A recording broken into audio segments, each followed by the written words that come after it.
Fridays at FedEx Forum just got a whole lot more fun for the family. With the Family Friday ticket offer, a $35 game ticket gets you a $10 food voucher and access to pregame shoot-around. Additionally, for every 4 tickets purchased, you get an autographed item from the Grizzlies vault.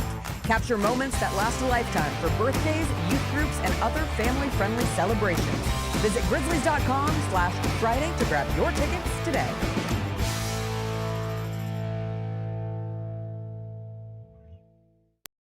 The long goodbye begins. A very special evening with Journey. Final Frontier Tour.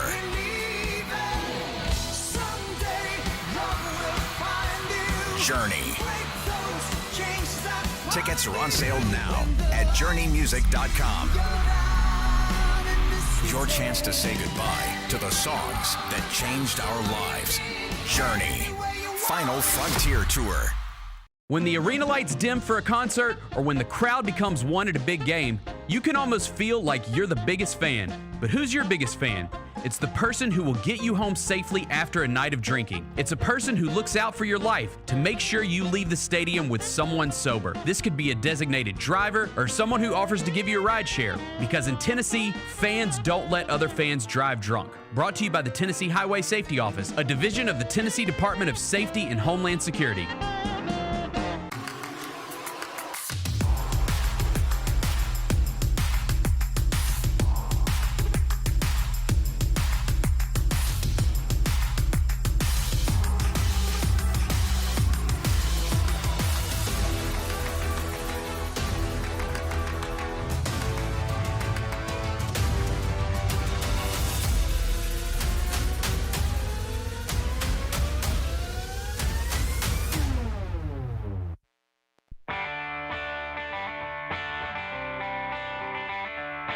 Live from the Built Ford Tough studio at FedEx Forum, it's the Gary Parrish Show, presented by Ortho South, on YouTube at Grind City Media and the official Grind City Media app.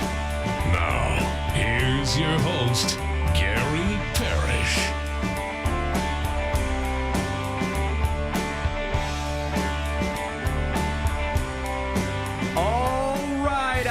Welcome into the Gary Parrish Show. Bennett, Doyle sitting in studio again today for GP. Got John Roser here with me. Glad he's with me. Glad you're with me. Hope you're getting through the day best you can.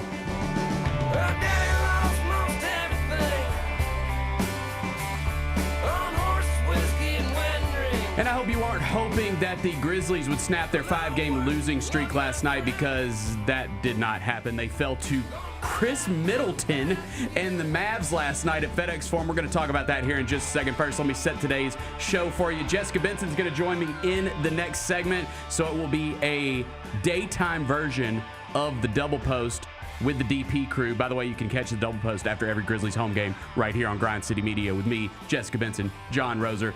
They're all going to be here in studio with me today. And honestly, we probably won't talk a lot of Grizzlies in that segment, because we're going to talk Oscars and conference tournaments and things that bring us joy. In that segment, we will talk Grizzlies here in just a second. You guys sent me your best picture rankings yesterday, so we're going to judge. We're going to let the people judge whose list is the best as we head into the Oscars this Sunday. Then we're going to do 5 more things. Conference tournaments roll along. We had a few big upsets yesterday in the conference tournaments, and some really big games on the schedule today. SGA made history last night. A starting NFL quarterback is on the move for a new team, and the Titans have rebranded and unveiled their brand new uniforms, and one city is extremely butthurt about it. So we're going to talk about that and 5 more things, and then we'll do GP's carry out and we will get out of here. So that's the rundown today, but I do want to start with the Grizzlies. They lost their 6th game in a row last night, 120-112. We got some injury news as well. Let's start with the game. I welcome John Roser to the program. Roser, thank you first off for wearing your celebratory Titans rebrand gear today, we both are. We both are. Yeah, that's right. We color coordinated for the show today. We didn't. Hey, I'm like low key, not even really low key. I'm kind of a Titans fan now. Oh, you're digging the rebrand got you fired up like it did everybody else. I'm a Robert obviously. Saleh guy too. I love it's Robert Saleh more than anything. I love Robert Saleh, dude.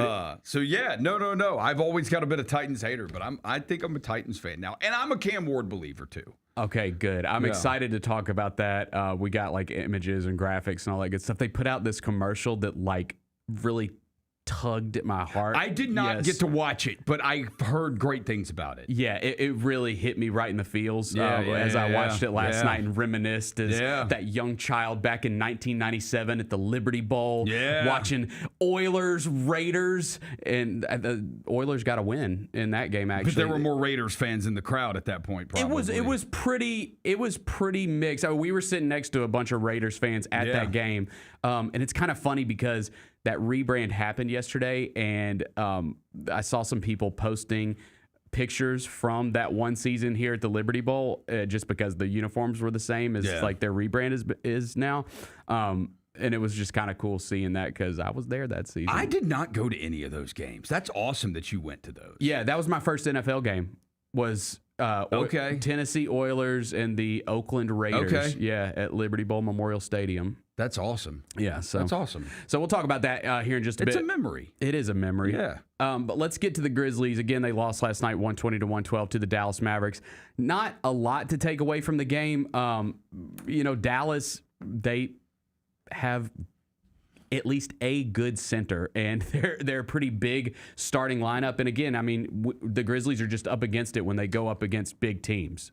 We know that that's going to always be a problem for the rest of this season just because they're undersized. Yeah, like Daniel Gafford, like totally Little Boyd, Omax, and like, some of our other front court players. And to no fault of their own, like Daniel Gafford just grabbed the offensive rebound and then would just give a bump and then lay the ball in. Like he's a real center. Like that is his position, either a 4 or a 5. Like he is a real big man. In the league, and the Grizzlies could not get a rebound at all. I mean, they got destroyed. I mean, Jessica, I know she may say what she said here, but she said last night on the DP that she thought that the Mavericks might have 100 points in the paint if they wanted to. They probably could have done that. But they ended up with 64. But they did have 32 second chance points last night. It was 32-11 in second chance points. I mean, it was the... You miss, we get the ball. We miss, we get the ball. Mm-hmm. And they out-rebounded the Grizzlies 60-38. Like, that's obviously become a trend lately of them getting out-rebounded in all these games. So I've said it a lot. I know I sit here and say it every day. It just kind of is what it is right now. The Grizzlies will take on the Pistons tonight, which is kind of intriguing. But as far as, like, big takeaways from that game last night, Chris Middleton, 35 points. We're pros at this because we have to do this. Yeah. Like, so we have to come up with the positives from everything.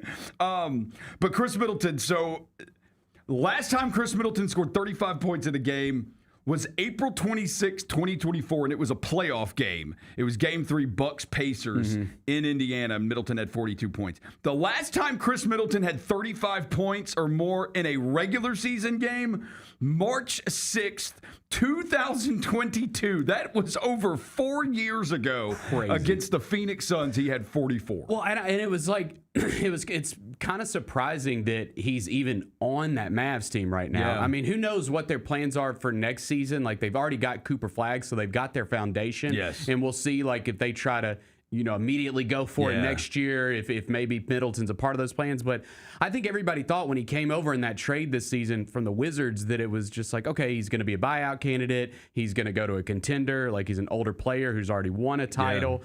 And it just didn't happen. And Jason Kidd likes him. Like, Jason Kidd is playing like him. Yeah. Jason Kidd wants to try to win. And did he have him when he coached him? Did he coach him in Milwaukee? He had to have, right? Yeah, because he was there like Giannis's, like, Jason Kidd was their coach like Giannis's first, like, 1 or 2 years. Yeah. So Middleton might have been there by He had to have been because Middleton was a young player in Detroit, and he went over to Minnesota and was He's there a for a great long vet time. to have. He is. He's a really good vet to have, Dude, Middleton. Yes, that is a guy, like, he's good for Cooper Flagg.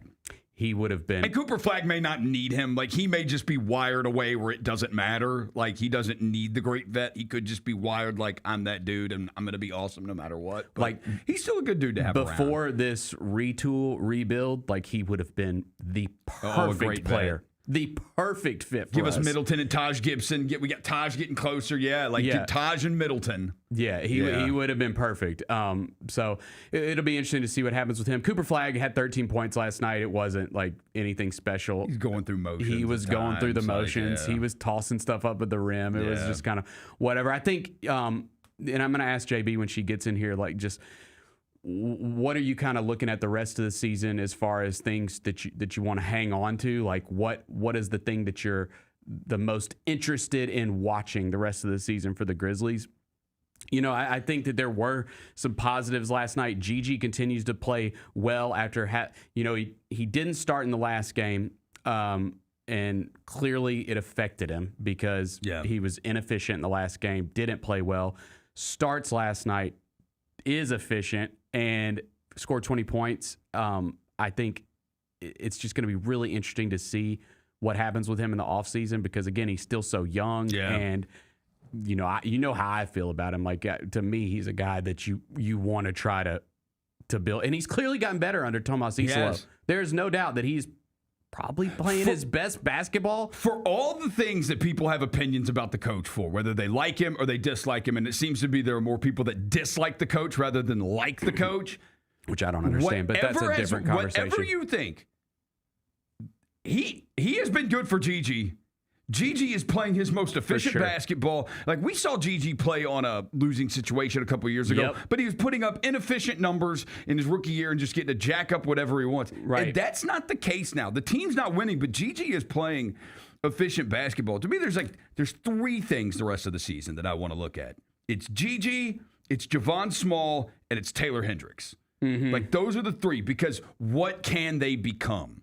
Like we believe Gigi can be a starter on a good team. Like, Gigi can be a starting player on a good team, on a playoff team.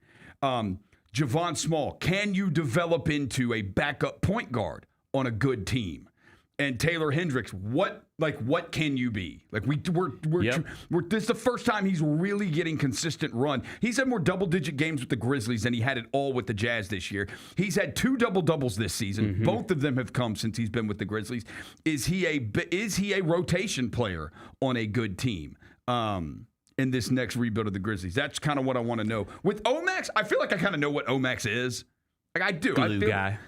Glue guy, energy guy. I feel like I know what he is. But those other three, like, what will those guys become? Yeah, I completely agree with that. I'm super intrigued by Taylor Hendricks. Yes. Like, I don't know what he can be on a good team, but I'm super intrigued by the athleticism. For sure. Yeah. The other thing, too, just because you brought up Coach Isolo, there was the game note that was going around last night. It happened again. That was the 20th straight game, 19th consecutive game that the Grizzlies have scored 110 points. That's the third longest streak by any NBA team this season. So, like, what we do know is, we'll see where this thing stands next year, like what the roster looks like. We know they're going to put up points. And that's going to happen. What was the 3-point number, too? Jessica said it. Jessica said it last night, this morning. 10 plus 3-pointers in 20 consecutive games. So I guess, did they make 10 last night? Yeah, they hit 14 last night. So 10 plus 3-pointers in 21 consecutive games. Both of those are going to get challenged tonight.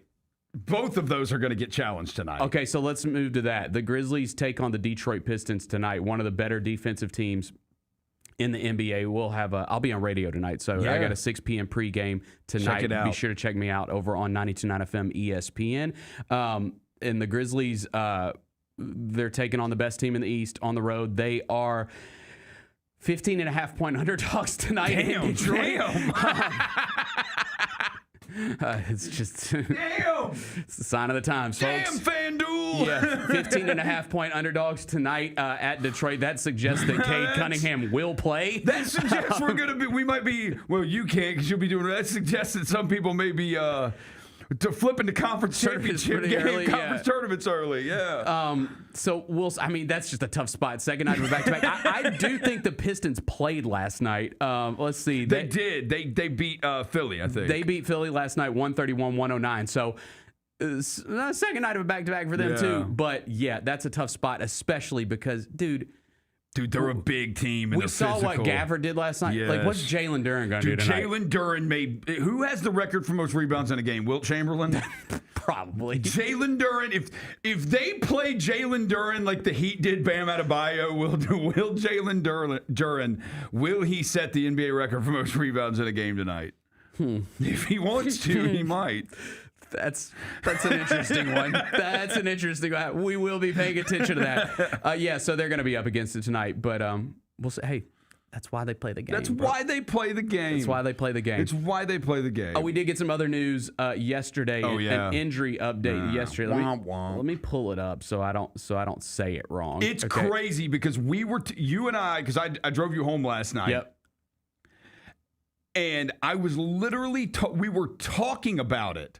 You and I were talking about it, and I said, yo, the injury report on Scotty was different. Like the previous two games, the previous couple games when he'd missed, it said great toe soreness. Soreness, correct. And it has been changed to great toe sesamoiditis. Yeah, so and right as we did that, Jessica Benson texted us and said, a toe surgery email right after the game, and I was like, that has to be Scotty. It had to be, and it was. The press release came out. It said the Memphis Grizzlies announced that guard Scotty Pippen Jr. will undergo a sesamoidectomy to address ongoing discomfort in his right big toe. He's expected to make a full recovery, and a timeline for his return will be provided following the procedure. I would assume that means we will not see him at all the rest of this season, just because we only have 17 games left.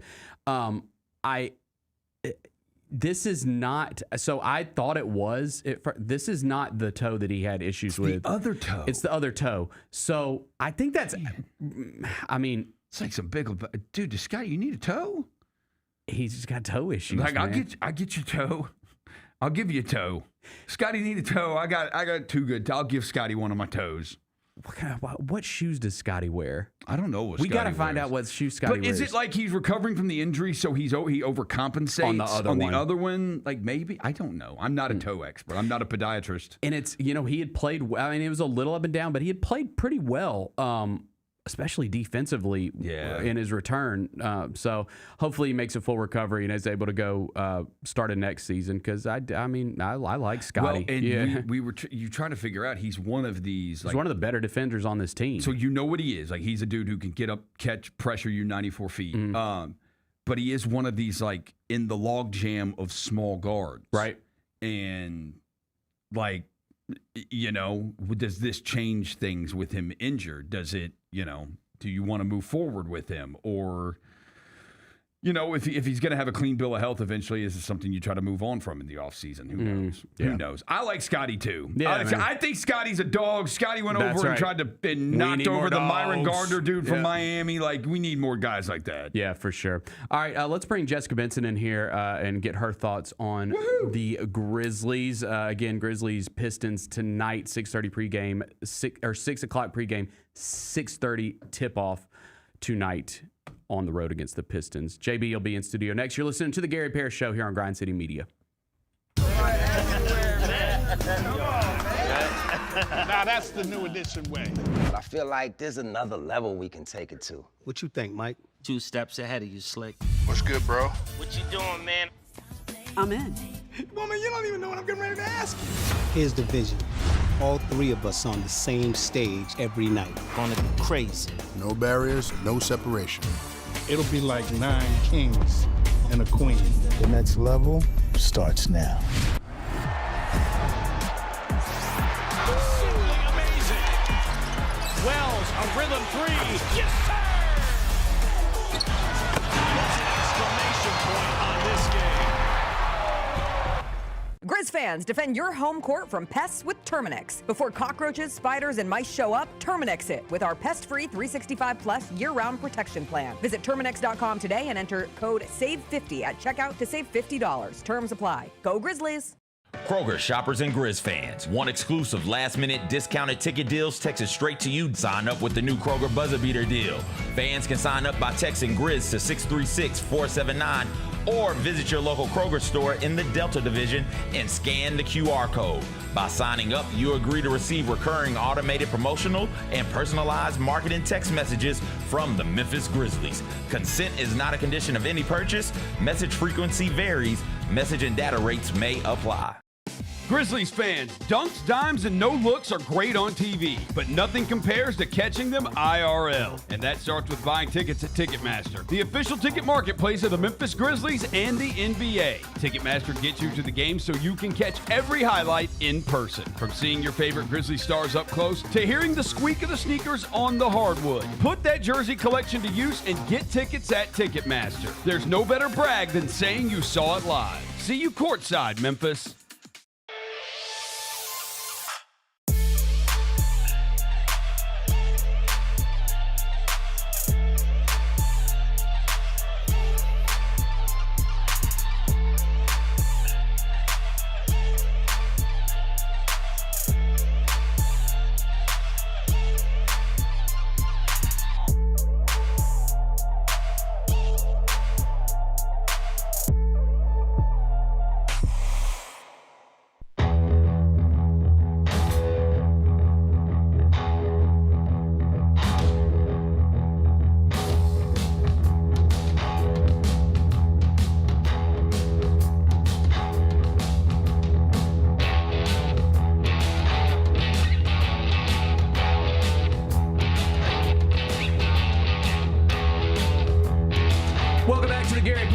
Bennett, Doyle in for GP today, and we welcome onto the program Jessica Benson. It is a, what did you say in the break, Roser? What is it's DP on the GP. It's DP on the GP. No, and look, it's not just us three. Kyra is the technical director, so I mean, it really is. It's a reunion from last night. We're just in a different studio. I love it. So back. We are so bad. We are wrong. So bad. It's Friday the 13th. Everything can reset today. Wait, it is Friday the 13th. It is Friday the 13th. Yeah, I watched Sports Center this morning. Yeah. And they had Mike Tannenbaum, you know, the former Jet. They had him like on the screen in like a dark room with like an orange light on his face, giving like scary NFL takes. It's like, okay, we're reaching here, Sports Center. We had a recent Friday the 13th within the past like couple months, and my car broke down on that Friday the 13th. So my dad's birthday is April the 13th. So sometimes his birthday obviously would fall on a Friday the 13th. We haven't had a Friday the 13th in the month of March since 2020. Bum, bum, bum. How about that? And this is why we got the Scotty injury news last night, isn't it? No, I think we got the Scotty injury news just because it's, very on brand with many other pieces of information we've got the rest of the season. Before midnight. That was before midnight. Has nothing to do with Friday the 13th. I don't think it has anything to do with Friday the 13th. Maybe for a different team, but not this one at its current moment in time. Yeah. Okay. Sesamoidectomy. That's sure. Say it 3 times fast. No, that was good. That was good. Okay, JB, rapid fire questioning right now for you. If you could only watch, first off, now let me knock a Grizzlies question out of here. Let's get a Grizzlies question. I thought you were going to start with Grizzlies, and then you started with the sentence, "If you could only watch," and I'm like, where is this going? Grizzlies related. Let's knock out the Grizzlies portion of this segment. Okay. The thing you care about the most the rest of this Grizzlies season is. Fill in the blank.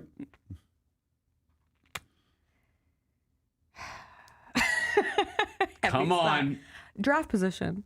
Oh, well, wow. Yeah. I mean, that's I should have oh my gosh, clarified like on the court. The Khaleesi of GCM gives us the actual answer. That's we know that's the answer. That's obviously the answer on the court. No, I said on my show this morning, and I said it originally as a joke, and then it kind of became more serious in my brain. Like, the Grizzlies are playing meaningful basketball this next month. Like, there's genuine opportunity to move down in the because they've order. got Bulls twice, they've got the Bucks, they've got who else do we have? We're done playing the Mavs. Don't we have one more against the Blazers? We have another against the Raptors. Might have. Here, I got you. I have it right here. The I Raptors are have the free-falling, Pelicans too. schedule and the Mavs schedule and our schedule. So because that was that's what it comes down to. If you're looking for draft that was a position, really that was big a loss massive last win. night. Yeah, it was a win in a The loss. Pelicans and are I hate going. to be that person. The Pelicans are going to end up with more wins than us. They They have a really hard schedule though. but they try to win. I know, but they're Houston, Dallas, so that's a wash, and maybe they win that game. Clippers twice, Cavs, Knicks, Pistons, Raptors, Rockets. Then they have Blazers, Kings, Magic, Jazz. So 3 of those 4. That's a big stretch. So how many wins do they have? And then Celtics, Timberwolves. How many wins do they have right now? The Pelicans are at 22 and 45. Okay, so there's at least 2 wins in there. You say because you said Mavericks, Kings. Okay, Yeah, so that and I said Jazz. Okay, so that's 3. So that puts them at 25 wins. Are the Grizzlies going to end up with 25 wins? That is what I thought. That's what I said. I thought would end with 25 wins once this whole process started. I feel like we're gonna. I'm just saying this phrase like we're gonna mess around and win a couple, but more just like even last night. We also they had a chance to come back and win that game, and then the fourth Chris quarter was a Middleton disaster. But like, yeah. they're going to up, for sure but- get to 25 because we have a 6-game homestand still this season. But I looked at that homestand, and there's only one game within that 6-game homestand that, as long as the teams are playing competitive basketball, that the Grizzlies should have a chance at winning, and that's the Bulls. And you probably will get into that second full week of April. That's where you get to like manipulation week, where some teams wanna lose because they like their first round opponent, that kind of thing. Yeah. So, I mean, you could get like specifically that week of Things could get April weird. 6th. Yeah, you're gonna have good teams that are gonna be like, we're sitting everybody. Probably. You know, we literally did that the year we beat the Spurs. We lost like our last 2 or 3 games of the season on purpose. I think we lost at Portland on purpose.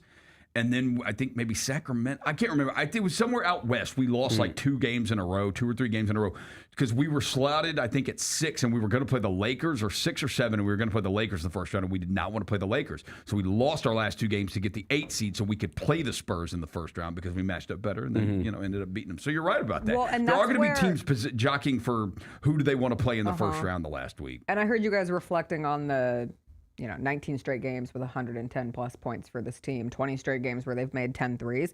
Can they defend the paint? No. Can they rebound? No. But they're putting points up. And so if you get one of these teams, like let's say 2 of the last 3 feel like they should absolutely be losses for the Grizzlies. Nuggets, Jazz, Rockets. Jazz and Utah toss up between 2 teams trying not to lose. But the Nuggets and the Rockets should be 2 teams that are good or better.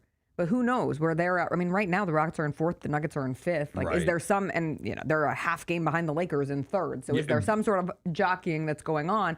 And also, if one of those teams is resting 1 or 2 guys, this Grizzlies team still scores points. Right. So they can sneak wins. They're not just putting up like 80s and 90s like some of these bad teams are right now. Look at the distance between 3 and 7 in the West. How many games is it? 3 and 7. 2. It's 2. Yeah, 2 2. between 3 and 7. So, Yeah, that's maybe where- there won't be jockeying for position. Maybe it's just going to be these teams be like, we got to win as much as we can down the Maybe. stretch because you're so just clustered there, and it's going to come down to like I hate tiebreakers. I know that's a yucky. It is. It's like, this is not the way you want to be talking about the games ahead. However, okay, so outside of that, the continued development of Gigi, and then like the solidification of Jalen. We talked a little bit about it just from an availability standpoint and a professionalism, but there's still growth opportunities for him. What is this season what anybody wanted it to be for a second-year player who had a really impressive rookie season? No, and he's had ups and downs individually with his game too, but you just want enough there where you feel confident that Jalen, maybe not as a starter on your eventual contender as this thing continues to progress forward, but someone who could start games and could contribute winning basketball, and obviously what he does on the defensive end. So those are the 2 players that probably mean the most. The continued evolution of Javon Small. Yeah. And now you Like, don't what have is Scotty he, Pippen Jr. right? Yeah, what is he? Are we confident enough in Javon Small going into next season? If the Grizzlies don't take a point guard in this draft, Right, and if the Grizzlies right. do move on officially from Ja Morant, like what does that point guard position look like? Ty Jerome comes back, but then like who's backing him up? Are we going into next season and is Scotty's toe okay? So all of that goes into play. All of it. There's a ton of it. Yeah, for sure. Okay, then my next question was going to be, if you could watch one, this could be sports or it could be something else, I don't care. If you could only watch one thing today, what would it be? Oh God. Yeah. I would watch if I could only, I'm going to a movie tonight. You're going to the theater Okay, I tonight? guess that Does counts. that count? I think that counts. That counts. Yeah. I'm going because I think it does count. Yeah. What's because I even in could sit at theaters? home and I could watch USA Canada in the World Baseball Yep. Classic. I could watch that's a big any one. of the conference tournaments games that are coming up later today, which there are some really good ones. So can't that's lose fine. I could watch last night's episode of The Pit that I missed Oh, I because of the haven't watched Grizzlies that. game, and Yeah. I want to catch up on that. Oh, so the Pit's a weekly show. Yeah. Okay. Yeah. Great show. But you want to know what I want to go watch? Hoppers. I want to see Hoppers. What's It's the this new about? Pixar movie. Oh. Okay. And it has all the rage right now. And I want to go lose myself in an animated picture I love that. to come down from a tough week. My fam went and saw it this past weekend. They loved it. Did they love it? They loved it. So everybody that went loved it. So Now I do really want to watch Houston, Kansas, so that might put a I would pick on their wood court I would say Iowa State, Arizona. over the Houston, Kansas game. Yeah. I think I mean, I they're feel both like great, but- I know what's going to happen in that. I kind of feel like Houston will just suffocate them and win, even though I don't love this Houston team. But like Yeah. I kind of feel like that's going to happen. Whereas I think Iowa State, there's a chance they could beat Arizona. But Okay. I mean, I kind of like Tennessee Vandy. Tennessee That's fun. Vandy, It's that's a a top fun 25 game, But isn't that matchup. early? Yeah, it's that's early. 2:30. I'm gonna Look, watch that. That's gonna be yeah. my nap game. I'm gonna get in bed at like 2 o'clock. I'm gonna turn on Tennessee Vandy. That's a great day. Half sleep through the first Yeah. half, and then I rise. there's and watch the second half. also there's some pressure today, like for the United States and World Baseball. Massive Classic. pressure. I mean, If you lose to Canada, you're gonna get You dunked on. give back the Olympic gold medal in hockey. That's what that is. Like you Or do can't you do beat them in a hockey and then switcheroo? lose in baseball. Which Like this one? is one of our sports. Yeah, which one, Roser? Which one we giving back? Which one? Oh yeah. Just the men. well, yeah, because it's men's I baseball. haven't seen women's softball. The women's softball's not losing to Canada in softball. No. So no. Women's softball would know But the like you rules and pretty not much have bad discourse going you- into this. You cancel out your hockey win with this. You Or do cancel you out your just hockey do- win if you lose to Canada in Or baseball. do you just do a good old-fashioned switcheroo? You can have this sport now, and we take your plays- sport. Who plays for Canada in baseball? Okay. But we lost to Italy in baseball. There's and got to then- be someone for the Blue Jays that plays for Team Canada. No way. Why? Why? There's no guarantee of that. Dude, You know we what's have crazy? a bunch of Italian Americans playing for the Italy You know what's, team. no, you know what's wild is that like when you think about Canada, like how long have the Blue Jays been around in Toronto? For a long time now. For a long time. Yeah.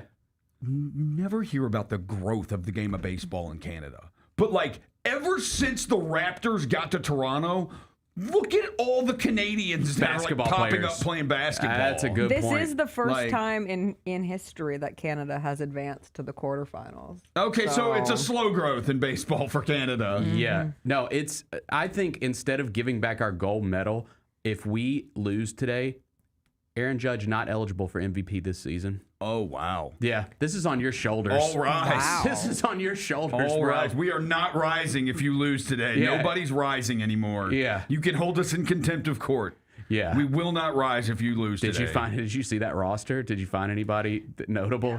I'm a bad one to look at a baseball roster. Fair enough. I know Tyler O'Neill. Say less. Oh, I know. Is he Canadian? Yeah, he's on the Team Canada Okay, roster. yeah. I know him. Ernie Witt is the Canadian manager. He was born in Detroit, but he's a revered former Blue Jays catcher. Okay. Let me see. I'm going to look at this. Cal Canada Quantrill. roster. I don't know who that is. Mike. Oh, I know Michael Soroka. Mm-hmm. Yeah, he's expected to pitch tonight, Okay. so I know him. I don't think I mean, I could be completely wrong. I think we're going to. I know think James Paxton. This is going to be a big bounce back. I don't even know who that is. James Paxton wasn't he a pitcher? We came Yeah. into this I thing. thought he was the Bulls GM. That's Jim Paxson. Jim Paxson. We came into this thing not taking it as seriously as we should have. We didn't realize how much the world has caught up to us in the great sport of baseball, and we're going to take this seriously tonight and blast Canada. Or else. Or else.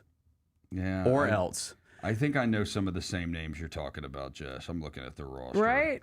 Yeah. Okay. Oh my gosh, wait, what? One of their coaches is Stubby Clapp. Oh, really? Canada? Hell yeah, Yeah, Stubby. he's their third base coach, Okay, Stubby Clapp. Dude, You know who else? Dude, you know who else is one of their coaches? Justin Morneau. Okay, I have a Stubby Clap bobblehead, So do and I. we love Stubby, but like, come on, man. The flipping one? We're not. Yeah. It is It's a the flipping great one. It's an bobblehead. amazing Canadian? bobblehead. He is Canadian. I actually did know that. Shout out to Stubby Clap. Thank you for all your contributions to the Memphis Justin Redbirds. Morneau's also. Thank yeah, you, so all Stubby. these Canadian coaches. Yeah. Okay. Thank you about for that? helping lead the Memphis Redbirds. Too. Wasn't he still the manager when they won? I believe so. I think you're right, JB. I think so. Yeah. I think So you're thank right. you. Okay, speaking of by the way, speaking of the Redbirds, there was a notification last night that Bluey and Bingo are coming to AutoZone Park, which that immediately yeah, and like Wow. they're doing like you can like. I think you can either like wait in the long line because there's going to be a long line to meet Bluey Bluey. and Bingo. Trust me. I don't know it's like a who is 3-hour Bingo? wait at Disney World to meet them. So Who is Bingo? Bingo. Bingo. Oh, You're- that Bingo. No, What's I his don't name? think- Oh, no, What is that? Bingo is Bluey's sister. Oh, okay. Yeah. I didn't know that. I just know Bluey. I know who Bluey is. Yeah, Bingo is Bluey's because the sister. show's called Bluey. My Correct. dog likes to watch Bluey. I know that Yeah, sounds crazy. We turn the TV on for the dog. She loves it. Dude, I love to watch Bluey. Yeah. Bluey's amazing. My dog was watching Begonia with me the other night, and when like the alien sound happens, she freaking out. A little. perks up, starts looking at the TV. Yeah. Okay, speaking of Begonia, and speaking of international competition, the Oscars are this weekend. Oh, thank God. They I'm are. really okay. Are the Oscars normally on the same day as Selection Sunday? Because I feel some kind of way about this. Yeah, I feel some kind of way too, because when does the selection show typically? I mean, I feel like the selection show typically ends around 6:30. It'll be over, but I want to be able to fully ingest Yes. Selection Sunday. I agree. And also fully appreciate the Oscars. And I actually like to tune in for the red carpet because I'm Hell a yeah, weirdo. JB. And I love these days to find someone who's a terrible red carpet interview, and then I just say, God, what an industry this is. But now I'm going to have to split my time. And then I can't be a good woman and watch the women's selection show either Yeah. because I know that conflicts with the Oscars, and I'm in a pickle. Right, because they'll do that one over on ESPN, right? Yeah. And okay. I also want to be like a great friend because I like to tune in after Selection Sunday and go to CBS Sports And watch Network Gary and watch our Parrish. guy GP. Exactly. If he's even If there. he's there. I don't know where Yeah, he we is we right don't know now. where Gary is. We I really don't. don't know where he is. Full disclosure, We I can't- can't locate Gary. We kept joking on his way out, like I'd be like, okay, see you later. He's like, or not.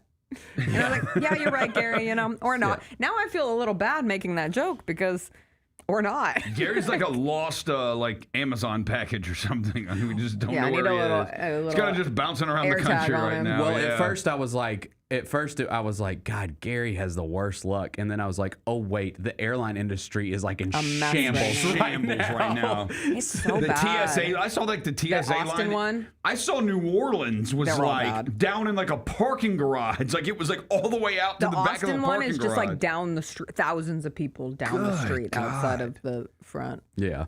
Okay, so the Oscars are on Sunday. You guys yesterday were submitting your Best Picture rankings Yes. in the DP group text, and so I wanted to come on here and put out our definitive rankings. Okay. Yeah, just so we can have it in writing before the actual show on Sunday. So I'm gonna let you go first, JB. We're gonna do our best. First off, has everyone seen all Roser the Best hasn't. Picture nominees? No, I've seen 4 of them.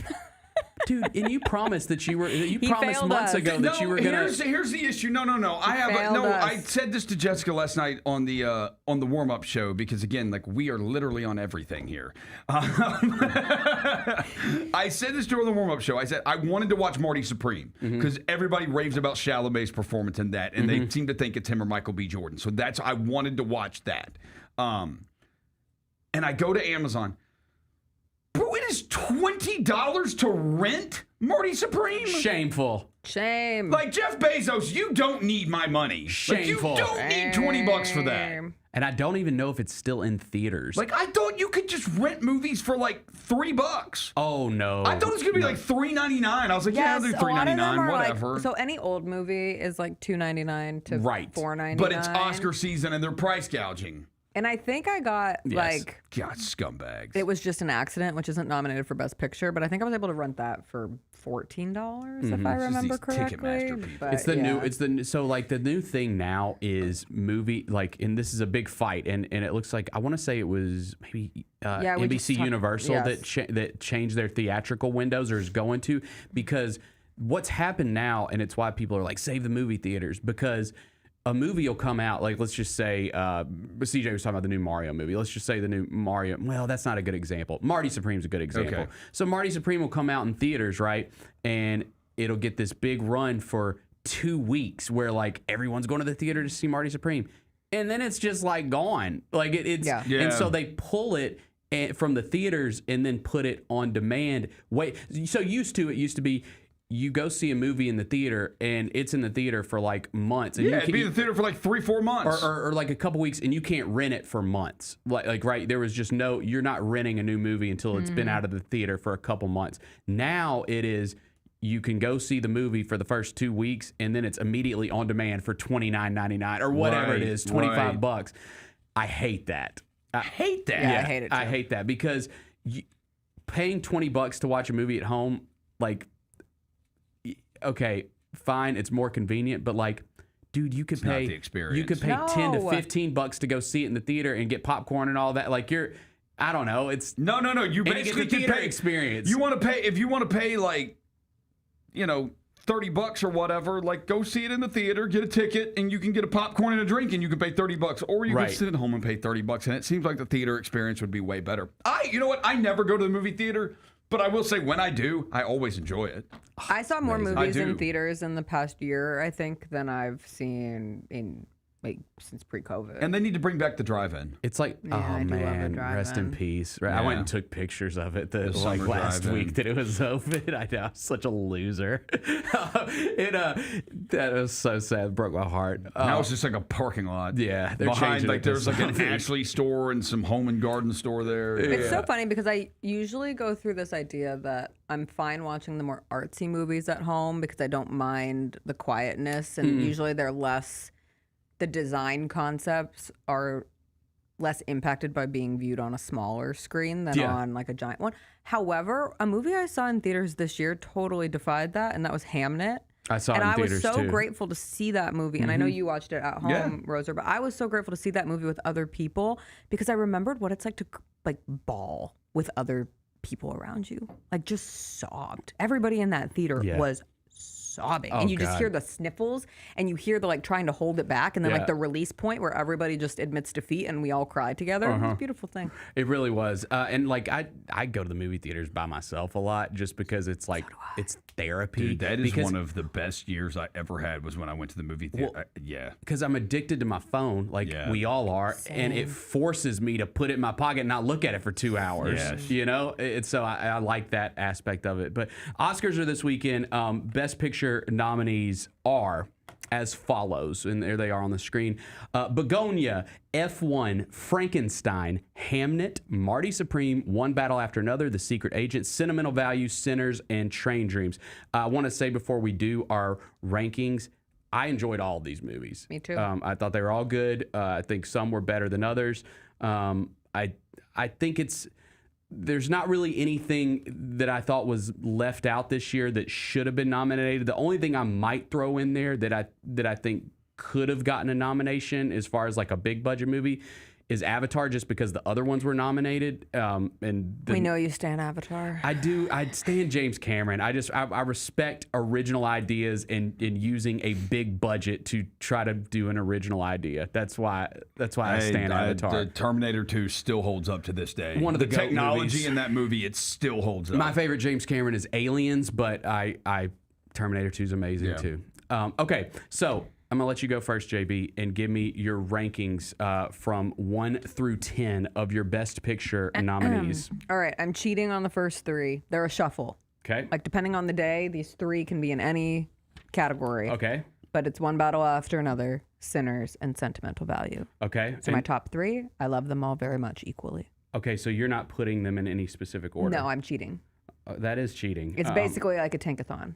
One day, One Battle After Another could come up as one, and one day, Sentimental Value could come up as one. Fair enough. All right. 4 is Marty Supreme. Okay. 5 is Begonia. Okay. 6 is Hamnet. Okay. 7 is Train Dreams. 8 is Frankenstein. 9 is F1. And 10 is The Secret Agent. Okay. I know. Interesting. I'm excited to talk about this. Okay. So mine is, ours are similar at the top. And then we kind of stray at the end. I'm going to go number 1, One Battle After Another. 2, Sinners. 3, Marty Supreme. 4, Sentimental Value. 5, Frankenstein. 6, Train Dreams. 7, Hamnet. 8, The Secret Agent. 9, F1. And 10, Begonia. Which you have in your top 5. Wow. Yeah. Roser, you want to? What's your top 4? My top 4. So I am very much One Battle After Another was by far the best movie of the 4 I saw. I thought it was by far the best movie. I go back and forth. Oh, let's shake it up. Hamnet number 2. Nice. Sinners number 3. And then Begonia is down at number 4. Like there's a drop off there. Okay. I think Hamnet and Sinners are one of those. I think I could do what Jessica does, a tankathon with it, and I could flip back and forth with Hamnet and Sinners. One Battle After Another is by far your favorite. Tiana Taylor and Sean Penn's performances in that are the best thing Also the Benicio best del things I saw. Toro's performance Benicio in del that is so Toro, good. Chase Infinity's also great in it too. And then Hamnet and Sinners I can go back and forth on. And then Begonia, while I thought Jesse Plemons was great and I thought Emma Stone was great, I didn't think the movie was anything great. It was so good. I thought the performances were really good. I really liked it. I just when it was over, I didn't go away thinking, oh yeah, that movie could win Best Picture. Like I was just like, that was a good movie. Yeah. I think One Battle After Another or Sinners is going to win. Yeah, right. Yes. I think we all agree on that. Yeah.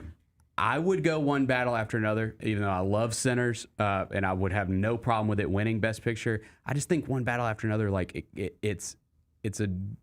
First off, it's a director that, and I know this is Best Picture, not Best Director, which we could talk about that, but it's a director in Paul Thomas Anderson who's never really gotten like over that hump, and he's one of our kind of GOAT directors right now. And I think just what the movie's about, when it came out, kind of like Sign of the Times type movie. I think it makes the most sense. Is this kind of like when Scorsese finally won for The Departed? Yeah, and again, we're talking about Best Picture, not Best Director, right. which I think Coogler could win Best Director. Honestly, if I'm being honest, for Sinners, but I would give the Best Picture to One Battle. Yeah. I think it's such a good epic. It is. And we were talking about this, I think, on Vernon on Wednesday. This idea that we're back in a place where with both One Battle After Another and with Sinners, I genuinely think those will be revisited movies. Yeah. Like, we will go back and rewatch. Out of all of these, those movies. two, Like, yes. those are absolutely movies that grow with time. And I think that's a cool thing to be looking at. And all the performances are great in it. Like, they were culturally relevant in a way that maybe like a Nora last year doesn't have quite the same general culture pulse. I agree. I thought One Battle After Another was just like thrilling. The car scene, incredible. Yeah. The performances were great. It's like an equal part like action movie and screwball comedy and like buddy cop comedy kind of as well. And then you also have like the dystopian satire element of it that feels very relevant for right now. I thought both One Battle and Sinners had very like, current energy behind them, which was cool. So I love Sinners because I love musicals, and Sinners to me is just a horror musical. It's a horror musical. Which is awesome. And we live down here. Like, I'm so fascinated by the history of the Delta Blues and the idea of like the Robert Johnson of it all. And so that coming through in a movie in the way that Ryan Coogler like created that universe, I thought was very special. And the fact that like Coogler came here and you know linked up with Boo Mitchell and they went and like you know did the trail and like and talked about you know the music history here and in the Delta. Like I just thought that was and like super Buddy cool. Guy showing up. I thought that was cool. super cool. Sinners is great, and I agree. The only horror movie that's, if you considered this, that's ever won Best Picture was Silence of the Lambs, and so it would be, as someone who loves horror movies, like it would be kind of cool to see that. I think it's cool that there's two that are nominated this year for Best Picture. If you consider Frankenstein that too, which I would. So I really like that. And I thought Frankenstein was underrated. I love Del Toro, but the only one that we like really differed on, JB, was probably the Secret Agent. Yeah, I mean, you had it last. I've got it at 8. I really liked it though. It was. I don't know if I liked it as much as I'm Still Here, which was another Brazilian film that came out last year with the same kind of. They're both theme. trying to tell the same thing, Yeah. and I just thought I'm Still Here did it in a slightly better way. I did a lot of reading after watching The Secret Agent that made me appreciate The Secret Agent more, but watching the movie just as itself, it was beautiful. Yeah. Like I thought from like the color and just painting the world of Brazil in the 1970s. Like I felt like I was there. Yeah. And this concept of almost telling an incomplete story because that's representative of what happened to political dissidents in the dictatorship in Brazil. Very smart, very clever way to tell that. Yeah. It just left me feeling empty at the end. Yep. Which again, I liked all 10 get it. pictures. And in terms of foreign films that I enjoyed more, Sentimental Value is one of my favorite movies of the year. It's good. I just and watched it it was just an yesterday. accident, which is an Iranian movie. I thought it was just an accident was better than The Secret Agent. So then I was kind of annoyed that The Secret Agent got a Best Picture nomination. That and didn't. It was just an accident to not. Fair enough. So if there was one movie that you could I think we all agree that if you're like wanting to watch something before the Oscars on Sunday, you got to watch One Battle After Another. You got to watch Sinners. Like Yes. those are two. You have to watch both you of have those. to watch. Yeah. Yeah. What would be another one that you would say that people have to watch before Sunday? This is going to go against both of you. Begonia. Okay, Begonia it's on shocked Peacock. me. It's on Peacock. It's free if Yep. you have It Peacock. is free on Peacock. It's free It is on Peacock. I just thought from like the paranoia that exists in society right now and like the varying anxieties and distrust of institutions and conspiracy theorists and like your kind of like algorithmic fed belief systems all coming into this really interesting tale and like the worker bee culture. And I just thought it was very timely. And Emma Stone's great and Jesse Plemons criminally underrated in this role. Yeah, it just shocked me in a way. I like that one. I would say Marty Supreme just because the outside of like Best Picture, Best Director, the Best Actor category is going to be really cool this year. Like we don't know who's going to win it. I think it's like a total toss-up now between everyone thought it was going to be Timothée Chalamet a couple weeks back. Now like Michael B. Jordan is right there. So are you trying to get me to Chalamet. I think are you trying to get me to spend $20 to watch Marty Supreme? Because I actually think Marty Supreme, when Like- I said that One Battle and Sinners are two movies that will be revisited, I actually think Marty Supreme will too. It's kind of a sports movie. Okay, let me help some people. so let me I'm help definitely gonna like people it. out real quick with the saving money thing. Okay, One Battle After Another, Sinners are both free on HBO. Yes. I believe Yeah, both if free. you've got If you have HBO Max, If you got HBO Max, you can watch. Yeah, that's you how can I watch watched. either of those. I watched ones that were free. Yes. That's what I watched. Frankenstein is on Netflix. Train Dreams is on Netflix. Hamnet Peacock is on Peacock. Peacock for free. Yeah. The Secret Agent is on Disney or is on Hulu. F1 is on Apple and Begonia is on Peacock. So most of these you can watch if you have those streaming services. You can watch them for free if you have those. So you could knock a bunch of them out. Can I give? Is this too much spice? Is this too much? Give me the spice. All right, and I guess it's like I've got to watch Chalamet, but.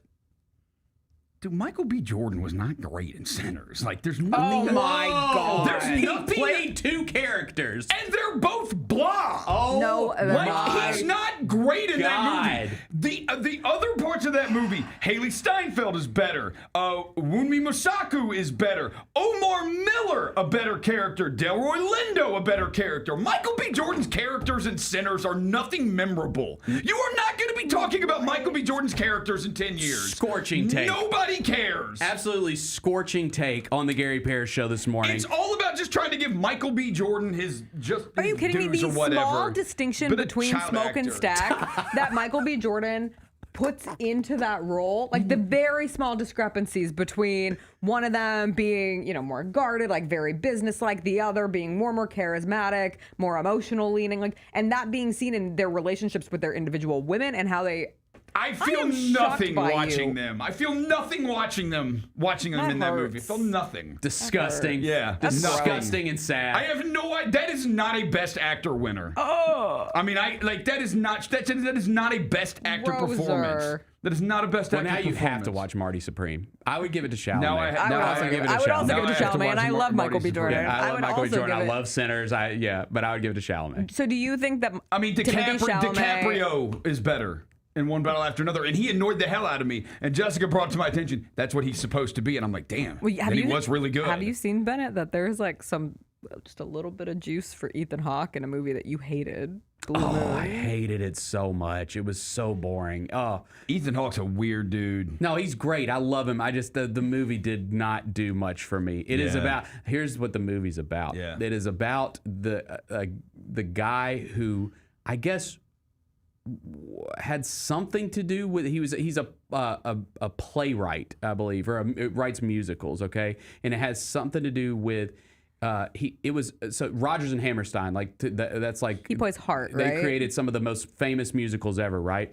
Well, it was initially Rodgers and this guy, Hart, Yes. that Ethan Hawke plays in the movie, and it's about kind of him spiraling because Rodgers and Hammerstein linked up and made Oklahoma, which is like one of the most famous musicals of all time.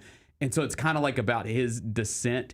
The entire movie takes place in a bar. The whole movie takes place in because he didn't do Oklahoma with Rodgers. That was Rodgers and Hammerstein's first. Was okay, Yeah. I get it.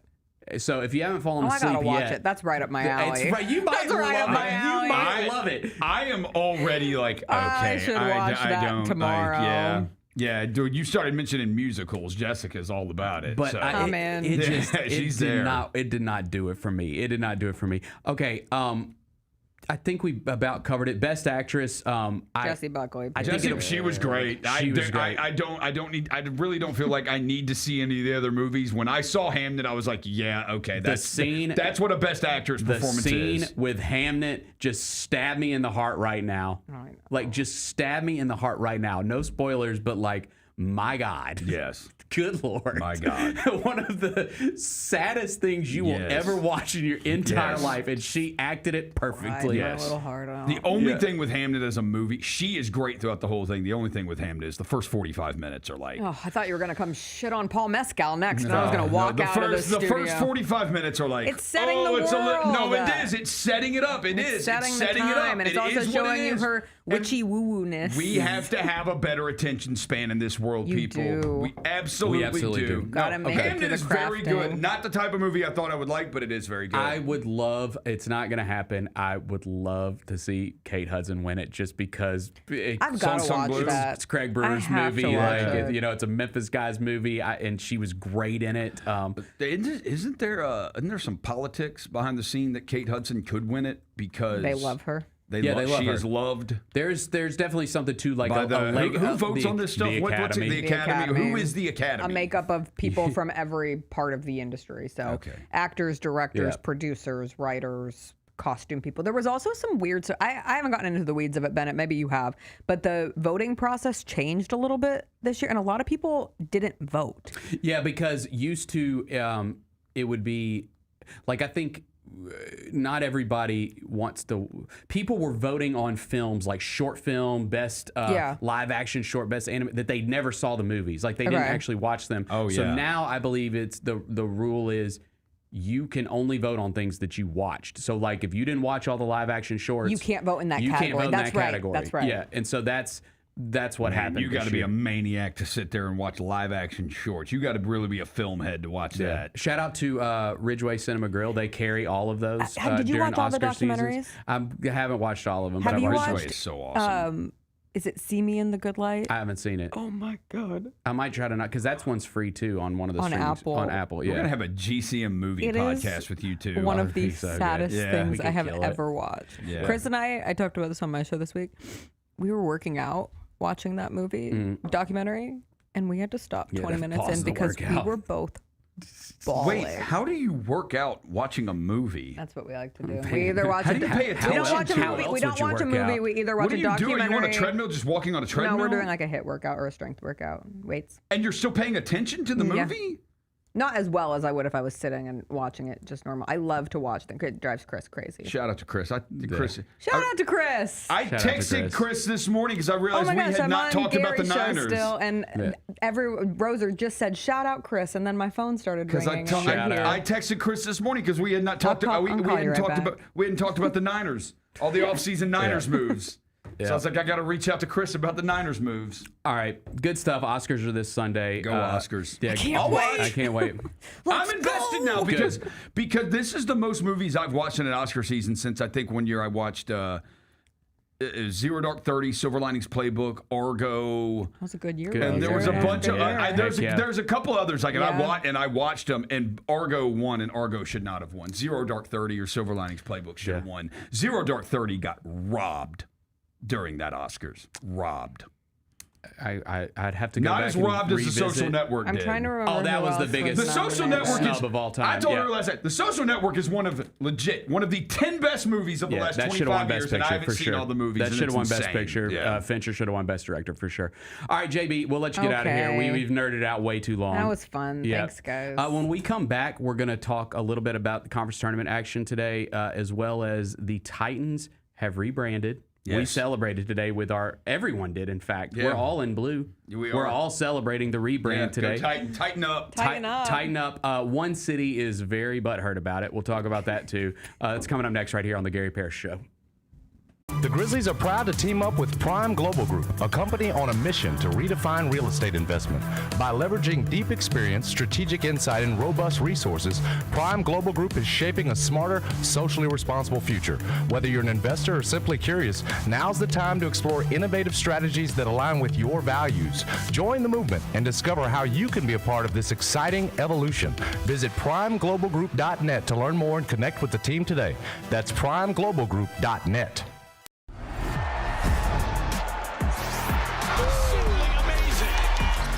Wells, a rhythm three. Yes, sir! That's an exclamation point on this game. Grizz fans, defend your home court from pests with Terminix. Before cockroaches, spiders, and mice show up, Terminix it with our pest-free 365 Plus year-round protection plan. Visit Terminix.com today and enter code SAVE50 at checkout to save $50. Terms apply. Go Grizzlies! Junior Grizzlies summer camps presented by Ortho South are the key to a slam dunk summer with over a dozen 4-day camps perfect for hoopers ages 6 to 14 looking to build fundamental skills and make unforgettable memories. With camps across the Mid-South in Tennessee, Mississippi, and Arkansas, you won't have to go far for the ultimate hoops experience this summer. Registration comes with a Junior Grizzlies jersey, lunchbox, and a basketball to take home. Don't wait, space is limited. Visit Grizzlies.com/Junior Grizzlies today to secure a spot for a fun-filled summer. That's Grizzlies.com/Junior Grizzlies.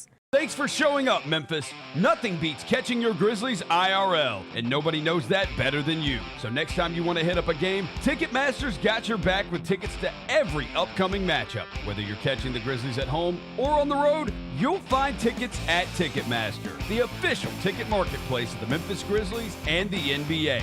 Keep putting that jersey collection to use and get Grizzlies tickets today. There's no better brag than saying you saw it live. See you courtside again soon, Memphis.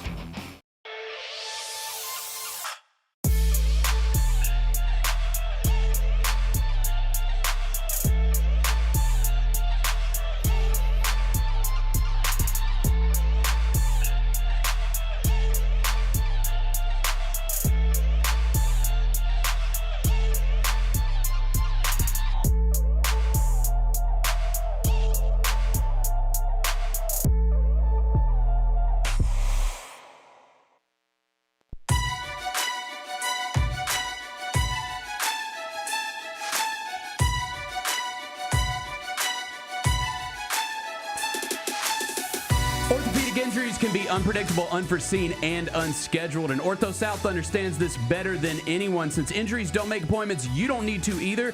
Ortho South welcomes walk-ins during the weekdays, on evenings, and even on Saturdays. So the next time an unforeseen injury makes an unscheduled appearance in your life, visit orthosouth.org to find your nearest urgent care location. You can just walk in, and Ortho South will take care of everything, especially you. Learn more at orthosouth.org. That's OrthoSouth at orthosouth.org. Now I got 5 more things you need to know.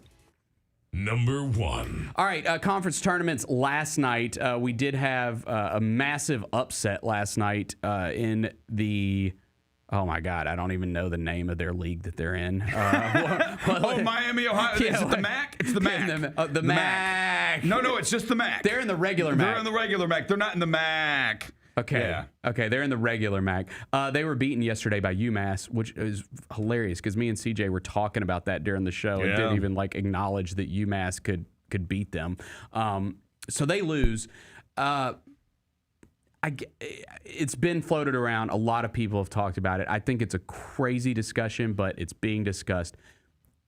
Should Miami of Ohio get in the NCAA tournament as So everybody says they're 31-1. They're actually 28-1. Yeah. Because 3 of those wins don't count because they're against like Division II, Division III teams. Okay. So they do not count. So they're 28-1. Okay.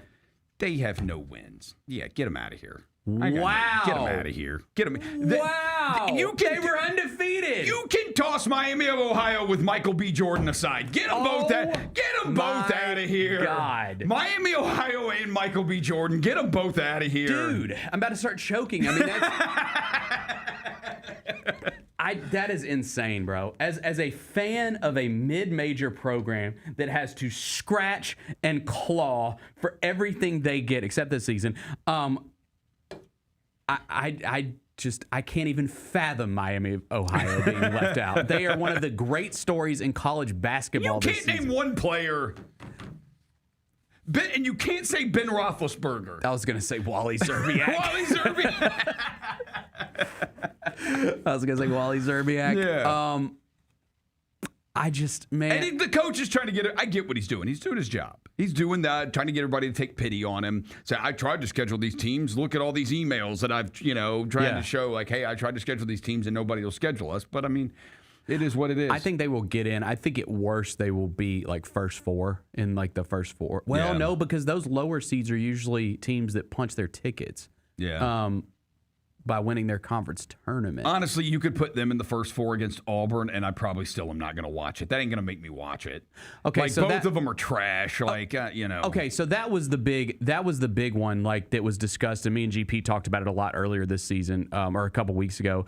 Is Auburn has been a bubble team, right? Yeah. For a lot of this season, they lost yesterday to Tennessee. Blew a lead. They were up like 10. They blew a 10-point lead, and Tennessee came back and smashed them. Yeah, they lost yesterday to UT, got eliminated from the Vols. SEC tournament.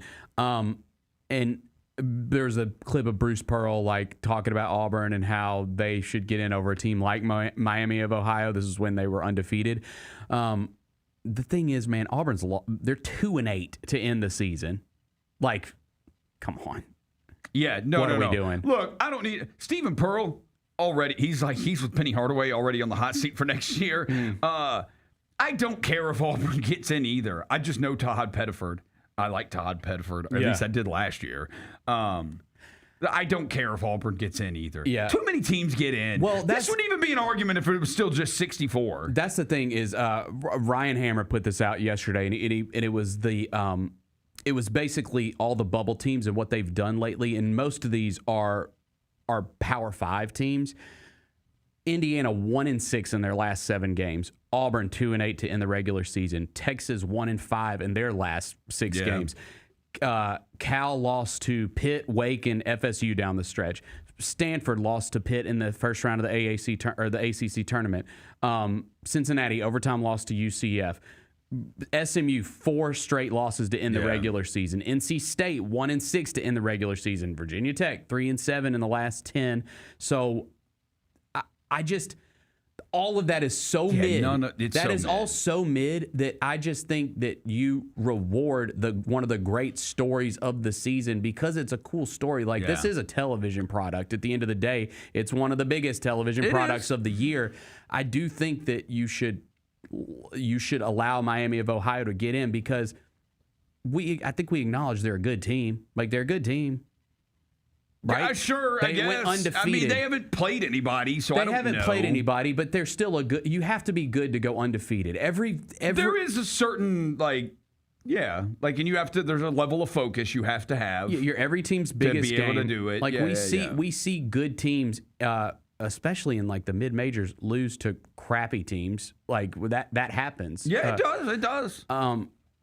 I mean, Auburn went to overtime with Bethune-Cookman their first game of the season. Yeah, But so I would let Auburn did beat Florida. Yeah. The other things that happened yesterday, Houston won against BYU. That's no surprise. AJ DeBonsa had 26 points in that one. Houston will play Kansas today, which is a big one. Didn't they say he broke KD's freshman scoring record? Yeah, Gary talked about that. Yeah, DeBonsa did, which he said KD's his favorite player. So, dude, it's crazy how many of these dudes, these younger players that come, it's crazy how many of these guys are not LeBron guys. They're KD guys. Anthony Edwards, KD. Wemby, KD. DeBonsa, KD. These guys all like Durant, man. They do like Durant. Yeah. They do like Durant. And I think a lot of that has to do with the scoring. It's and the shooting and scoring. And shoes. KD are more popular than LeBron's. KD does have better looking shoes than LeBron does. Yeah, I think his shoes are more popular too. Yeah. Clemson upset number 19 North Carolina. We know UNC's dealing with injury stuff, so Caleb Wilson's out for the year. That stinks. Yeah. Miami upset Louisville. I believe they were still missing Mikael Brown.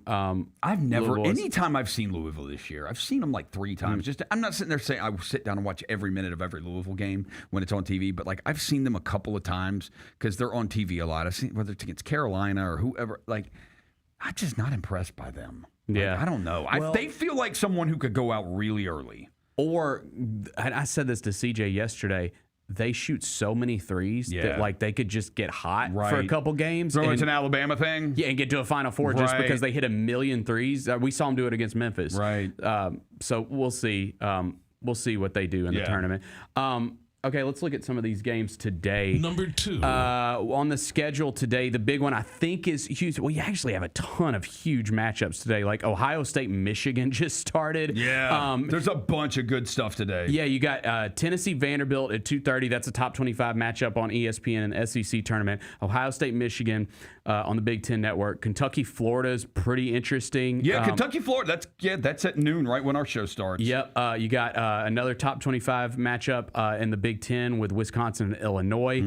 Seton Hall at St. John's, low-key underrated matchup because Seton Hall is on the bubble right now. And keep in mind that's Shaheen Holloway's their coach. Yeah. Keep in mind, they do not have an NIL budget. Like, they are doing this without, like, money to give these players. And you hear, Gary's talked about this, you hear Rick Pitino, you hear Dan Hurley, constantly saying that dude is like one of the best coaches in the country right now. They're 21-11, but it's like he's doing it without the resources of all these other big time programs. So I think Seton Hall's a pretty cool story. That is really awesome. He has no NIL money. If he does, it is like extremely minimal.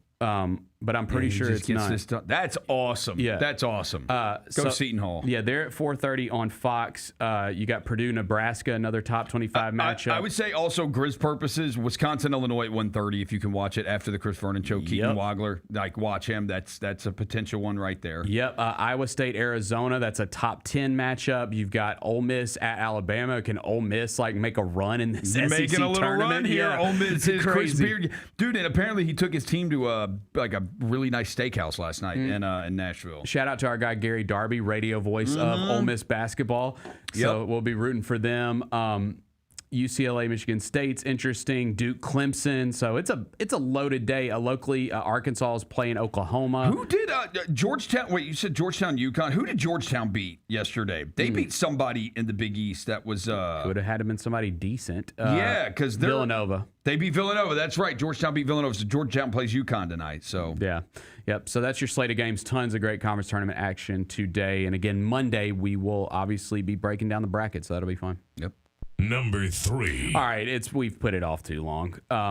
The greatest rebrand in the history of professional football happened last night. The Tennessee Titans have the greatest rebrand, and I love that. The greatest rebrand in the history of professional football happened last night in Nashville.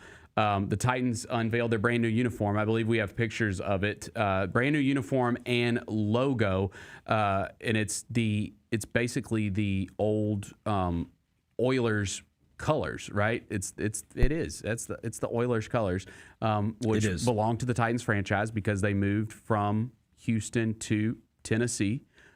Played that one season here in Memphis, the Liberty Bowl, in those colors, actually. Houston, they're very close to looking like the Buffalo Bills, too.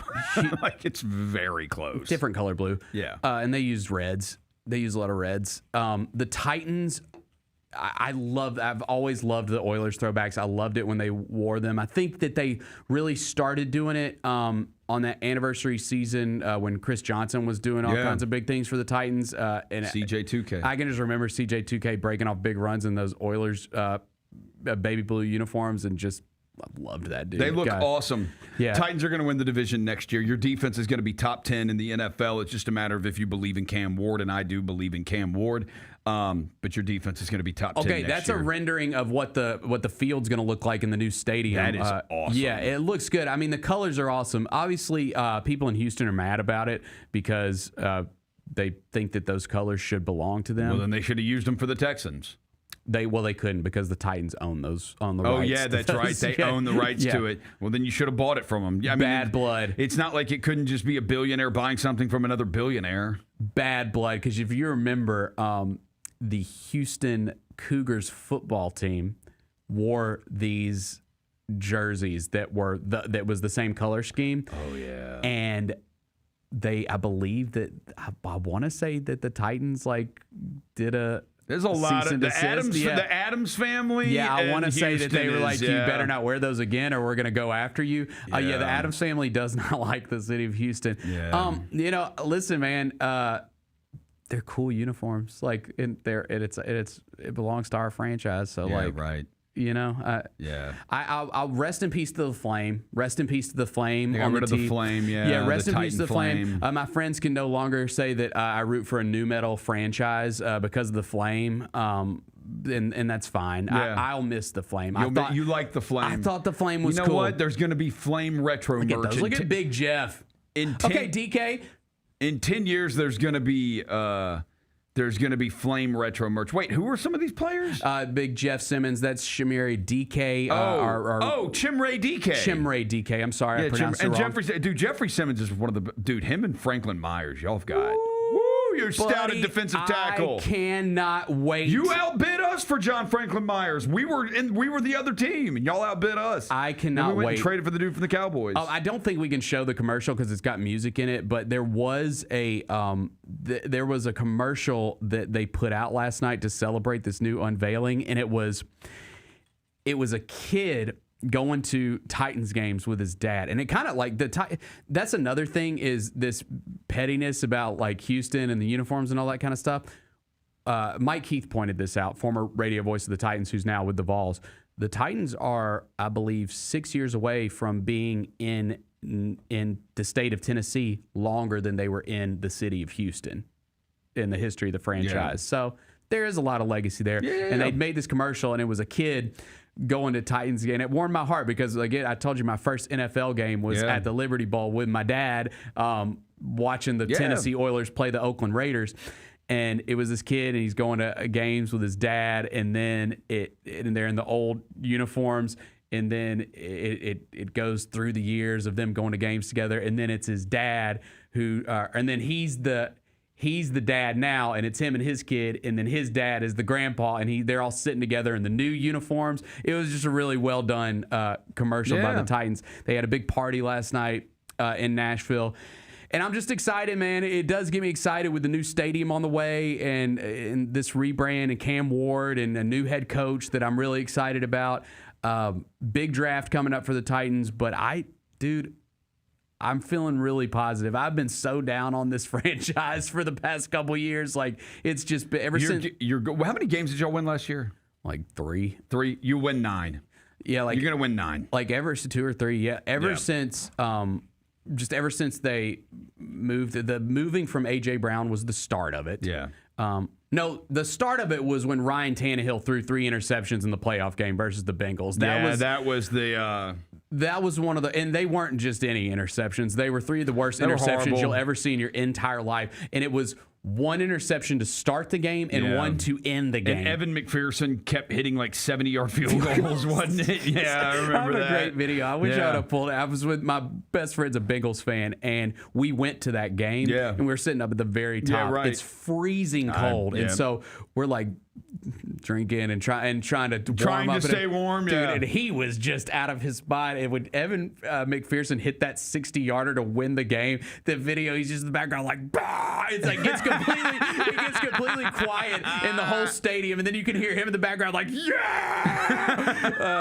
So that was the start of the decline, and then obviously they trade AJ Brown, they fire Mike Vrabel a season after that, and it's just it has been disastrous, and so it does feel like they've got some positive positive momentum. You know, it's all going to center around, is Cam Ward going to be a star quarterback in this league? I think he's definitely got potential. He's got an arm, man. Dude, he absolutely. He makes throws that, like, only Josh Allen can make in the league. Like, only Josh Allen currently can make those throws. And, like, prime Aaron Rodgers. For sure. Can make some of those throws. For sure. So the Titans, new rebrand, they got new uniforms, and now I have to spend, all my money to get new gear for next season. So, hey, when's your birthday? I just bought a Cam Ward, or I was just gifted a Cam Ward jersey. When's your birthday? By my beautiful wife. My birthday is December 22nd, so I got a while. You get birthday and Christmas. There you go.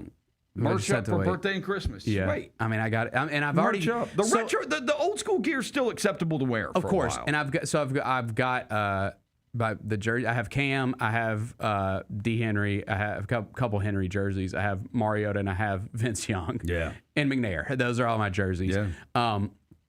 And so I think I'm probably gonna go Big Jeff. I think I'm probably gonna go Big Jeff jersey with the new ones. Yeah, the baby blue. Jeffrey Simmons, you got to go Jeffrey Simmons. Yeah, I think so. Since I already got Cam. All right, so Titans rebrand. I'm stoked about it. Number 4. It was another historic night in the NBA. SGA surpassed Wilt Chamberlain's longest 20-point streak of all time record with 127 last night. The Oklahoma City Thunder beat the Boston Celtics. I don't care as much about the historic record as I do what happened in the game, or at least after the game, because me and you were talking about this before the show. Jaylen Brown was annoyed. Jaylen Brown was annoyed. Oh, he was very annoyed. First off, they win the game on free throws from Chet Holmgren. He gets fouled going to the rim, and bro, okay, I guess if you watch it, like, it's a foul, but man, it's the end of the game, and like, to me, it is not egregious enough to put him in the free throw line to win the game. Whatever, that's fine.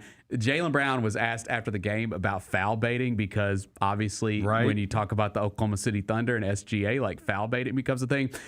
I loved his quote. He said, I don't know, maybe it all works in the end, but I just don't foul bait. I'm not looking to flop or anything like that, but it's almost like you have to. It's almost like, because there's a couple plays in the fourth quarter where I felt like I drove strong, went up strong, and I didn't get the benefit of the doubt, but maybe if I would have flopped, maybe I would have been able to sell that call, and those decide games. Yeah. So it's like, we commend players for playing the game the right way, but we give the benefits to those who necessarily are trying to manipulate the game into their advantage. I just don't think it's basketball. Let's just play basketball. All the foul baiting, I think it's whatever for me. Chris Vernon talks about this all the time. He's like, is the goal to score, or is the goal to get fouled?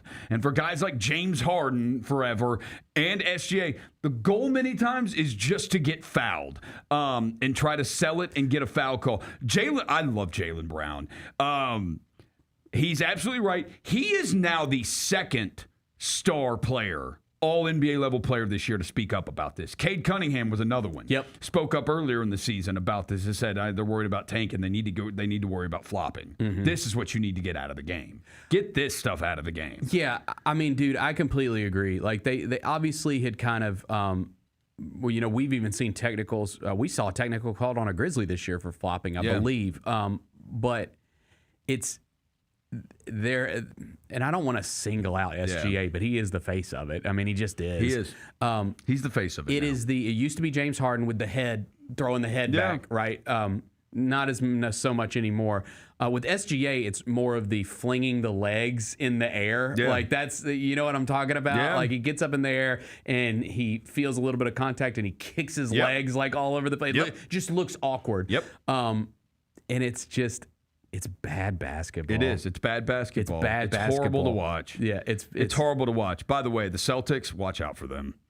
That's 2 games against San Antonio. Tatum didn't play last night. 2 games against San Antonio and Oklahoma City back-to-back. Tatum didn't play last night. Jaylen Brown got ejected in the second quarter against San Antonio. The Celtics are still right there in both of those games. Watch out for them. Also, like, our game last night, I don't know how many fouls were called or how many times people went to the free throw line. I want to say it was not as much as you would expect in an NBA game, because our game was our game was 2 hours and 7 minutes. There were 46 free throws, which is actually a decent amount of free throws. That is a decent amount. But dude, that's 2 hours and 7 minutes. Hey, that's the one thing out of the game. And we had 2 challenges too. I think that is the perfect time for an NBA game. A little over 2 hours. Yep. It Absolutely. it is like Absolutely. the sweet spot. Absolutely. Just a little over 2 hours. I think it's perfect. I think that's how games should flow. And again, like if you're sending guys to the free throw line all these times, I mean, the Bam's 83 points. Yeah. He goes to the free throw line a million times. Like it's just, and I know that was fun and historic, but I'm just saying, like, nobody wants to come and watch people shoot free throws. I have said my two crazy NBA like speed up the game adjustments would be either one of two things: you play to 100 or 2 hour time limit on the game. Yeah, I Once like it. 2 hours hits, game's over. Whoever's winning. Like you play to That's pretty fun. Or you play to 100. First team to hit 100 wins. Damn. The Elam, what is it? The Elam ending? Yeah. Yeah. Except you know what it is going in every night. You're just playing to 100. I don't hate Wild. it. I don't. Now you could never do it because of records. That's right. Because of all the records. Like you're putting a cap on how many points you can score. Yeah. Luka scored 51 points. Kyrie, you don't have to play the video because it's like 2.5 minutes long, but he scored 51 points last night. He missed out on the 50-point triple-double by 1 assist. He became the third Laker since the ABA-NBA merger in 66-67, the third Laker to have 50 points, 10 rebounds, and 5 assists in a game. Joining Kobe Bryant and Austin Reeves. Austin good. Reeves. That is so good. Yeah. That is so good. So Luka goes for 51 last night. And then we did have a moment in the game last night. NBA ref Sheree Mitchell went down. She ran into a cameraman who was, I guess, filming. I think we have the video. I guess filming something on the sidelines. Kyra, if you want to play it, we can go ahead and play it. I think we have it. Yeah. Sheree Mitchell. What are you doing? Did she get hit on the head? She's going to be in concussion protocol. Or did she trip and hit her head? Jalen said he would never do this. But I thought we had Kyra. We have Jalen now. Here. Oh, we got both of y'all. Sheree Mitchell. Oh, man. If she got hit in the back of the head with the camera, and I think you could understand why she was frustrated. Yeah, timeout on the floor here. I think that one's on the cameraman. Yeah, that's on the cameraman. One's on the cameraman. Yeah, that's on the cameraman. Because the thing is okay, you can stand on the sidelines. They encourage you to sit down when play is happening, but I guess you can still. We see people walk into their seats during play. But the thing is like your camera sticks out far, so like you could be standing, in the right spot on the sidelines, but the back of your camera is sticking out on the actual court of play. I think that one's on the cameraman. That's on the cameraman. I think he owes an apology. I agree with you. That's on the cameraman. I think he owes an apology. So that's the news from the league last night. Dwight Howard announced his retirement. Great. The reason I bring that up is because the bag of cocaine, his wife that he's now trying to divorce. Yeah, we couldn't show it. GP tried. GP tried. We couldn't show it. GP loves a good cocaine story. No comment. It was a massive bag. We all love a good cocaine story. It was a massive bag. Of cocaine. But Dwight Howard's retiring. Former Grizzly Dwight Howard. Former Grizzly Dwight Howard. He never played in an actual game. But I just thought, I did not, Dwight Howard announcing his retirement, I thought he just kind of already was. Like, it just, you already had. Yeah. Hall of Famer, should have been on the NBA 75th anniversary team, completely robbed. The fact that Damian Lillard was on there and Dwight Howard wasn't is effing insane. Yeah, Dwight Howard went to an NBA Finals. He took a team to the NBA Finals. Bro, Dwight Howard was like one of the 5 best players in the NBA for like a 5, 6, 7 year stretch. Yeah. Like, it was unbelievable. Yeah, I mean, he lost to Kobe in the Lakers in the finals. Like, of course he should have been. I completely agree. Okay, that's your NBA stuff. Number 5. And then finally, if I can get my computer to work, we had a big NFL move yesterday. Kyler Murray is a Minnesota Viking now. Kind of cool for him because he grew up a Vikings fan. And so he's going to be their starting quarterback next season. It shows that they have given up on J.J. McCarthy already because those few games that he played and it was so bad. If it's him giving up or Justin Jefferson giving up on him, because like J.J., that was like one of their biggest things. Like, dude, he can never get the ball to Justin Jefferson. He could get the ball to other guys, but he can never get it to Justin Jefferson. Remember there was the clip of him on the sidelines apologizing to Jefferson last year? And that just goes to show, man, like the NFL now, it did not used to be this way. Like we saw we saw David Carr just get beat up for years in a Houston Texans uniform. It's like, and that wasn't all his fault. The offensive line was terrible and everything, but you do not get the leash anymore in the NFL. Like a rookie quarterback, you might get, like, if you, I think with a rookie quarterback, like if they come in as the starter, you know, halfway through the season of their rookie year, they're probably getting one full season after that to show that they can be the starting quarterback, and that's about it. Unless you know your team's going through a long rebuild, like your team, when you know it's going to be like, we know it. But the Vikings, they want to win. They were expecting them to win, and this is the Darnold thing. Darnold was good for them, and they let him go because they were bringing McCarthy up. And this Kyler thing is very much, okay, we also saw Darnold was able to win the Super Bowl with Seattle, and we had him. We're going to try to do this right here with Kyler Murray because we feel like we have a Super Bowl roster and we just need a competent quarterback. Murray's issue is like throwing from the pocket because he can't see over the line. He can't see over the line of scrimmage. Like, it's not meant to be a short joke, but like it is. It's true. Like, he's too little. He can't see over the offensive and defensive lines. So that's why he ends up rolling out of the pocket so much too. But there's no doubt he's better than J.J. McCarthy, and they got him for like $1 million or $2 million because the Cardinals are paying like his $38 million salary. So it's an amazing signing to have Kyler Murray on on like a freaking veteran minimum deal. It's an awesome signing. Yeah, and I am not out on him. I think he's blah, but like, I mean, again, but that team has potential. Right. Like, they've had a good defense over the years. I know things fell apart last year, and he has arguably the best receiver in the league. Exactly. Right. So like, it does seem like a pretty good landing spot for him. So we'll see how that goes. Kyler Murray to the Vikings. Okay, when we come back, we're going to do GP's carry out and get out of here because Roser's got a show to do. It's coming up next right here on the Gary Parrish Show. With living in luxury at Southland Casino Hotel, the good life is closer than you think. Members get one entry with every 100 points earned playing on their Lucky North Rewards card, plus one free entry daily. Win free play at our hourly drawings, and don't miss our Saturday grand prize drawings in March. You could win a home theater package, premium massage chair, an outdoor jacuzzi, and $250,000 cash. Luxurious prizes await at Southland Casino Hotel. Must be 21 or older. Play responsibly. For help quitting, call 800-522-4700.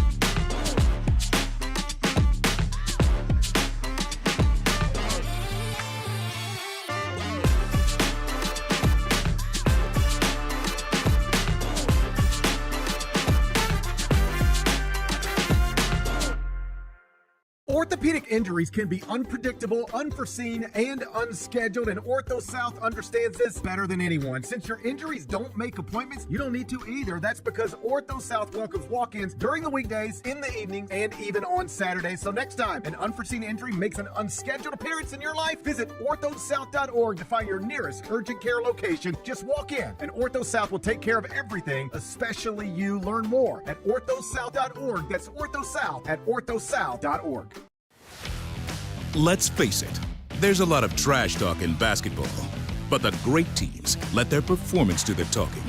Like Ford F-150 with Pro Power on board, a class-exclusive industry-first feature that turns your truck into a mobile generator and leaves the competition speechless.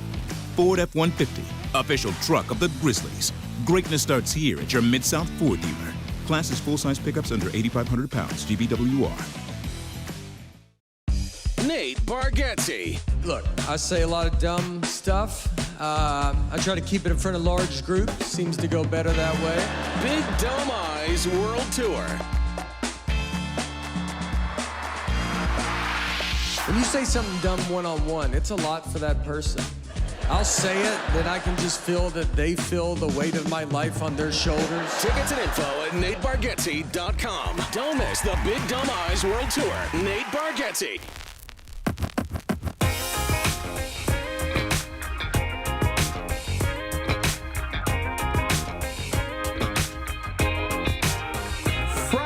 FedEx Forum just got a whole lot more fun for the family with the Family Friday ticket offer presented by Ashley Furniture. $35 gets you a ticket to the game, a $10 food voucher, and access to pregame shoot-around. Additionally, for every 4 tickets purchased, you get an autographed item of your choice from the Grizzlies vault. Capture moments that last a lifetime. Visit grizzlies.com/Friday to get your tickets today. Let's do carryout.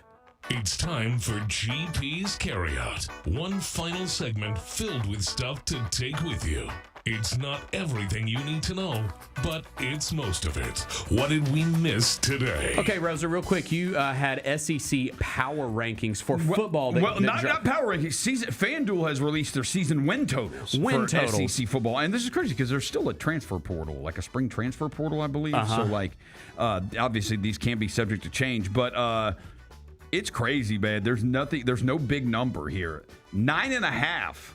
Wow. Georgia and Texas both over under 9.5 wins.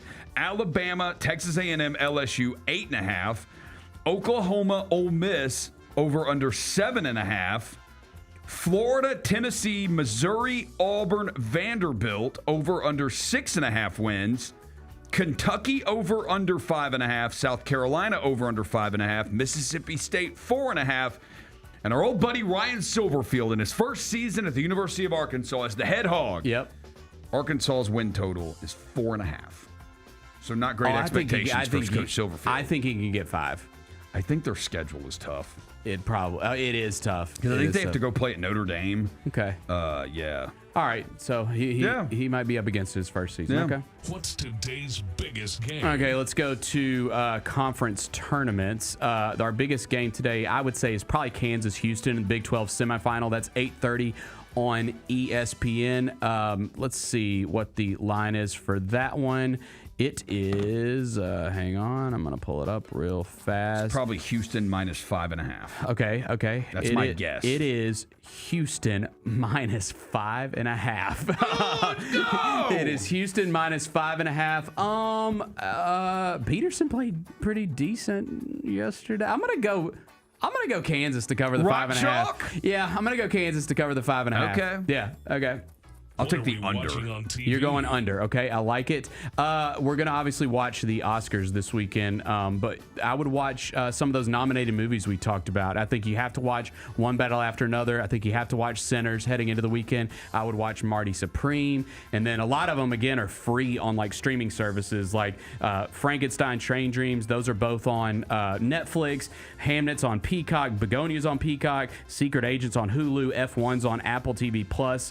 The two that I mentioned, One Battle and Sinners, those are both on HBO. So, like, you can watch a lot of these for free heading into the Oscars on Sunday. And also watch GP if they find him. Yes. After Selection Sunday on CBS Sports Network. That is correct. We will be doing that this weekend. And U.S.-Canada tonight in the World Baseball Classic. What's the best thing we've read? Go read GP's Top 25 and 1. This man is working hard in his new home, the Richmond Airport. So please go give him those clicks, y'all. Yeah. Like GP's gone through it this week. What's that movie where Tom Hanks and Catherine Zeta-Jones were in the Terminal? The Terminal. What was that? Was it LaGuardia or JFK? I don't know. That seemed like a better airport if you're going to be like living there and lost and to be in. Yeah. So go read GP's Top 25 and 1 as we head into Selection Sunday this weekend. What's going on this weekend? Well, the bracket's going to be set on Monday. We're going to dive into that a ton. Obviously, we'll talk about the Grizzlies weekend. Dude, one of the best sports weeks of the year is coming up this upcoming week. The first weekend of the NCAA tournament is